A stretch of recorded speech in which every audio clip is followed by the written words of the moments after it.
ഒരു ചെറിയ ഗ്രാമത്തിൽ നടക്കുന്ന കഥയാണ് ഇന്നത്തേത്. ഈ ഗ്രാമത്തിൻ്റെ പ്രത്യേകത നല്ല രീതിയിൽ വെള്ളക്ഷാമം ഉണ്ടായിരുന്ന ഒരു സ്ഥലമായിരുന്നു. അതുകൊണ്ട് തന്നെ അവിടെ കൃഷി ഉണ്ടായിരുന്നില്ല. അങ്ങനെ ഒരു വല്ലാത്ത അവസ്ഥയിലായിരുന്നു അവിടെയുള്ളവർ. ആ ഗ്രാമത്തിൽ ഒരു മനുഷ്യൻ, ഒരു സാധാരണക്കാരൻ, അവിടെയുള്ള എല്ലാവരോടും പറഞ്ഞു, നമുക്കൊരു കുളം നിർമ്മിക്കാം.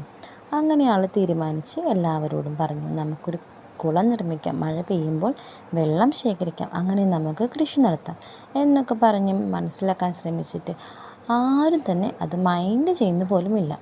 പലരും കളിയാക്കാനും തുടങ്ങി, നിനക്ക് ഭ്രാന്താണ്, ഇതൊന്നും നടക്കുന്ന കാര്യമല്ല, വെറുതെ സമയം കളയാൻ വേണ്ടി ഓരോ ഭ്രാന്ത് കൊണ്ട് വന്നിരിക്കുകയാണ് എന്നൊക്കെ പറഞ്ഞ് നല്ല രീതിയിൽ ആളെ കളിയാക്കി. പക്ഷേ അയാൾ ഉറച്ച തീരുമാനത്തോടെ മുന്നോട്ട് പോയി ഒറ്റയ്ക്ക് തന്നെ ആ കുളം കുഴിക്കാൻ തുടങ്ങി. അത് കണ്ടും കുറേ പേര് വന്നപ്പോഴും കളിയാക്കാനും പിന്തിരിപ്പിക്കാനും ഒക്കെ തുടങ്ങി.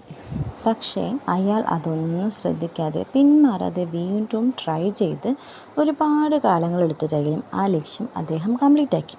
പിന്നീട് മഴ പെയ്യുകയും ആ കുളം നിറയുകയും ആ വെള്ളം ഉപയോഗിച്ച് ജനങ്ങൾ കൃഷി ചെയ്യുകയും അങ്ങനെ പല ആവശ്യങ്ങൾക്കായി വെള്ളമെടുത്ത് ആ കുളം വളരെയധികം സഹായമായി മാറുകയും ചെയ്തു. ഇവിടെ നമ്മൾ മനസ്സിലാക്കേണ്ടത്, ആ ഒരു വ്യക്തിയുടെ ഹാർഡ് വർക്ക് ഒന്നുകൊണ്ട് മാത്രമാണ് ആ ഗ്രാമം രക്ഷപ്പെട്ടത്.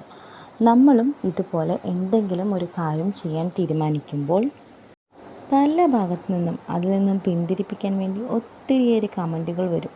നീ വെറുതെ ട്രൈ ചെയ്യേണ്ട, നിനക്കിതിന് കഴിയില്ല, എന്തിനാണ് വെറുതെ ശ്രമിക്കുന്നത്, എന്തിനാണ് വെറുതെ സമയം കളയുന്നത് എന്നൊക്കെ പറഞ്ഞുകൊണ്ടിരിക്കും. ആ സമയം അവരുടെ വാക്ക് കേട്ട് പിന്തിരിയുകയാണെങ്കിൽ തീർച്ചയായും നമുക്ക് യാതൊരു തരത്തിലുള്ള മാറ്റങ്ങളും സംഭവിക്കില്ല. എന്നാൽ അതേ നേരത്ത് അവർ പറഞ്ഞ അതേ വാക്കുകൾ തന്നെ മോട്ടിവേഷനായി കരുതിക്കൊണ്ട് നമ്മളെക്കൊണ്ട് പറ്റില്ല എന്ന് പറഞ്ഞ കാര്യം ചെയ്ത് കാണിച്ചുകൊണ്ട് അവർക്ക് മുന്നിൽ തന്നെ തലയുയർത്തി നിൽക്കുക.